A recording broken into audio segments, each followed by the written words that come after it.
नमस्कार, आप देख रहे हैं न्यूज चक्र। मैं अभिसार शर्मा। आपको एक बात समझनी होगी, प्रधानमंत्री नरेंद्र मोदी या ये कहा जाए बीजेपी अखिलेश यादव के लाल रंग से क्यों डरी हुई है। आखिर वो कौन सी तस्वीरें हैं जो भारतीय जनता पार्टी अपने पालतू न्यूज चैनल्स के जरिए छुपाना चाहती है। आखिर किस तरह से अखिलेश यादव जो लगातार अपनी दावेदारी पेश कर रहे हैं, उन तमाम तस्वीरों को, उन तमाम वीडियोस को मुख्यधारा का मीडिया दबा रहा है। एक छोटी सी झलक मैं आपको कल उनकी मैनपुरी में जो सभा हुई, जो रोड शो वो लगातार कर रहे हैं, उसकी झलक दिखलाना चाहूंगा, जिससे आपको अंदाजा लग जाएगा दोस्तों कि भारतीय जनता पार्टी अखिलेश यादव से क्यों घबराई हुई है। देखिए। अब के चुनाव में हमरे वोटन का ऐसा रेला हुई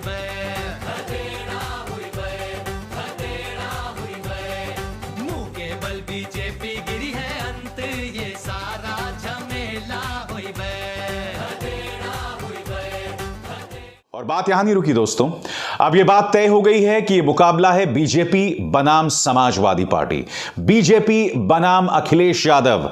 भारतीय जनता पार्टी नहीं चाहती कि मुकाबला हो मुख्यमंत्री आदित्यनाथ बनाम अखिलेश यादव। वो पूरी कोशिश कर रहे हैं कि मुकाबला जो हो वो अखिलेश यादव बनाम प्रधानमंत्री नरेंद्र मोदी, क्योंकि बीजेपी को लगता है कि मुख्यमंत्री आदित्यनाथ की विश्वसनीयता आम जनता में लगातार गिरती जा रही है। उनके खिलाफ ब्राह्मणों में नाराजगी है, उनके खिलाफ पिछड़े वर्ग में नाराजगी है, उनके खिलाफ दलितों में नाराजगी है। लिहाजा इस मुकाबले को प्रधानमंत्री नरेंद्र मोदी बनाम अखिलेश यादव किया जा रहा है।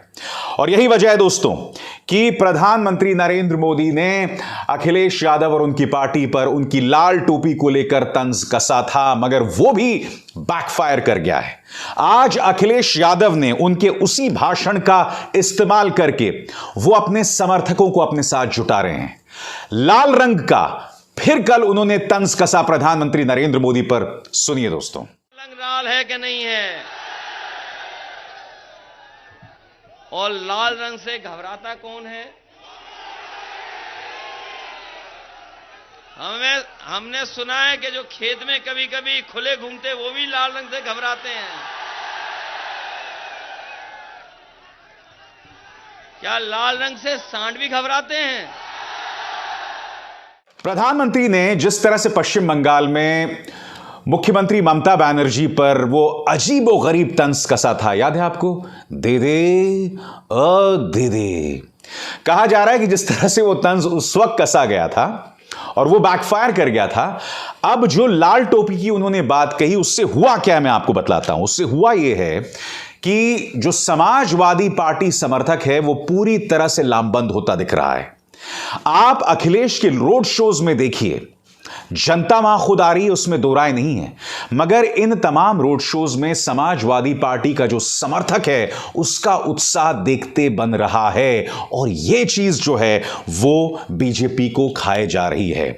यही वजह है दोस्तों कि अखिलेश यादव के समर्थकों पर 4 दिन तक, सही सुना आपने, 4 दिन तक इनकम टैक्स की रेड चली। बाद में कल ही शाम को इनकम टैक्स ने बाकायदा एक पर्चा जारी किया कि हमने क्या क्या बरामद किया।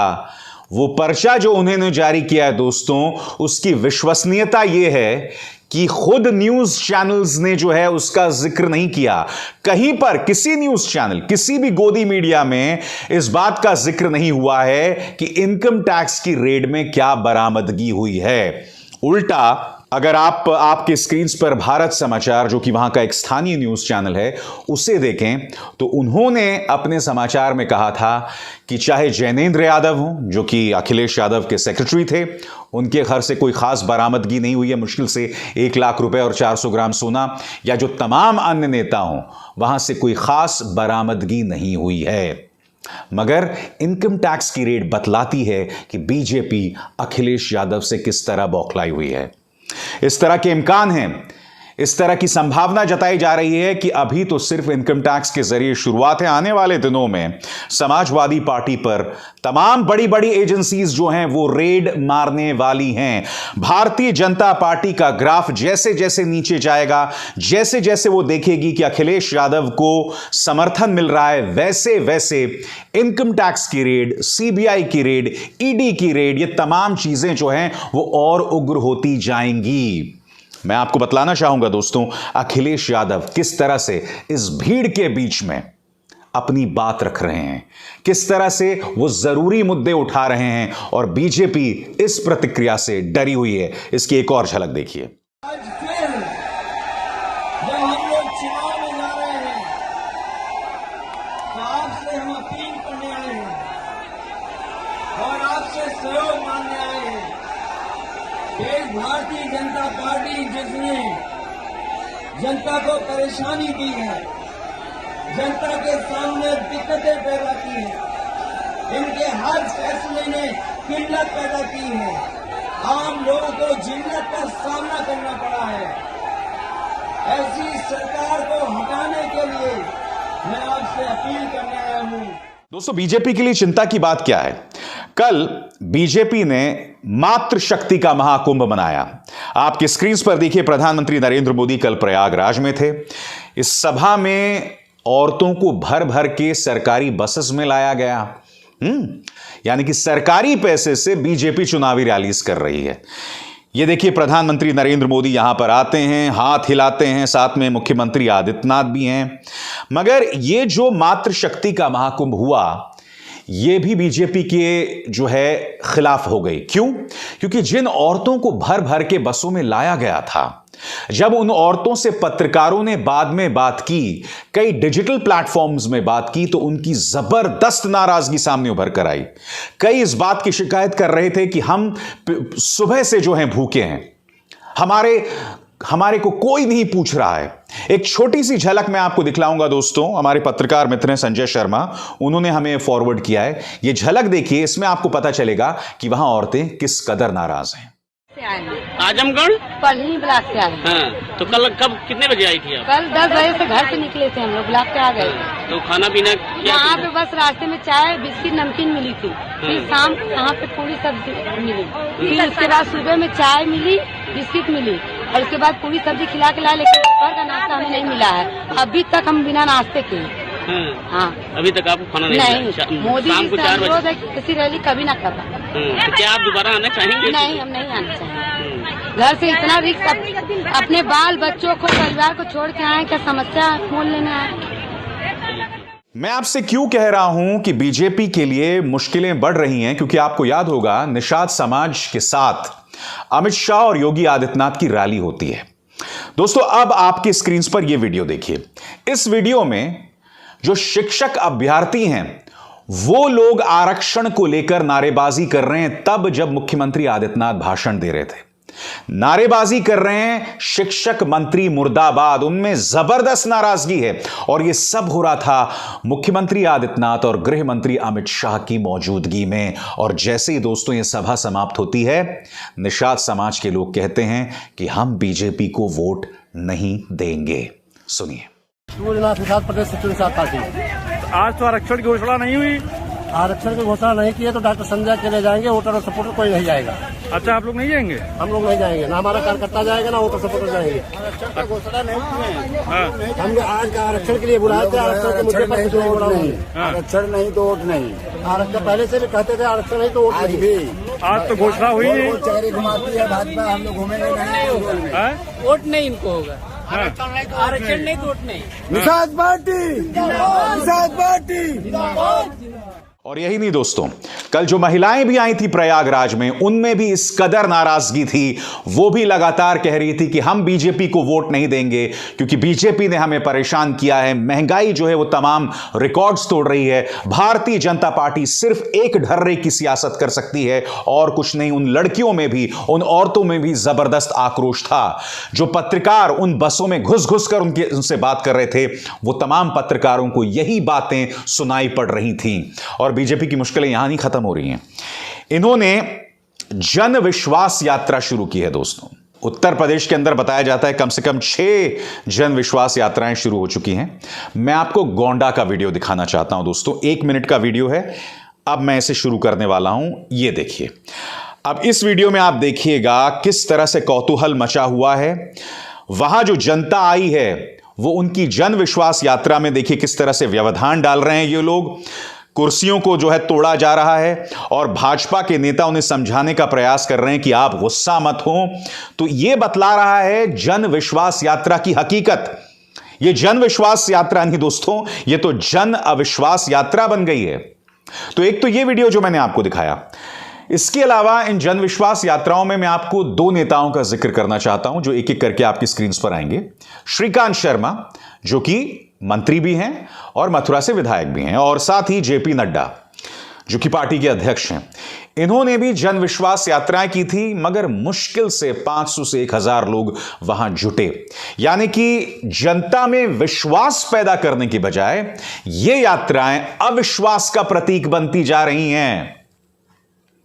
बीजेपी के लिए राह आसान नहीं है, इसमें दो राय नहीं है, और उसकी सबसे बड़ी वजह यह शख्स अखिलेश यादव जो लगातार बीजेपी को चुनौती दे रहे हैं। मगर मैं जानता हूं आप लोगों में से कई लोग पूछेंगे क्या इसका मतलब यह हुआ कि अखिलेश यादव चुनाव जीत गए? बिल्कुल नहीं साहब।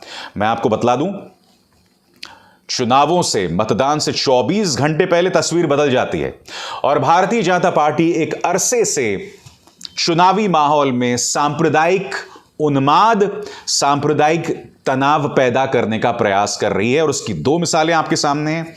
कैराना में जिस तरह से मुजफ्फरनगर दंगों में किरदार निभाने वाले सुरेश राणा ने भड़काऊ बयान दिया, कैराना में उसी मंच पर मुख्यमंत्री आदित्यनाथ बार बार दंगों की याद दिला रहे थे। सहारनपुर पहुंचते मुख्यमंत्री आदित्यनाथ और अमित शाह, और उस रैली के अंदर भी शाकुंभरी विश्वविद्यालय के शिलान्यास पर दंगों की याद दिलाई जाती है। फिर मथुरा जैसी पावन नगरी में, कृष्ण नगरी में दोस्तों, वहां पर तनाव पैदा किया जाता है यह कहकर कि हम शाही ईदगाह में मंदिर लगाएंगे भगवान कृष्ण की, जबकि हमारे सामने मिसाल है दोस्तों, अदालत के रास्ते मंदिर बनाया जाता है। श्री राम का जो मंदिर बन रहा है अयोध्या में, वो भी तब जब अदालत में आपको जीत हासिल हुई थी। मगर बावजूद इसके दोस्तों चुनाव के मद्देनजर इस तरह से तनाव पैदा किया जा रहा है।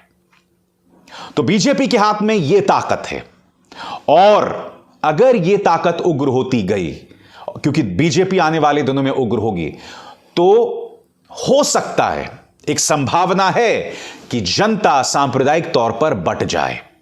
मगर अब तक यह साजिश कामयाब नहीं हुई दोस्तों।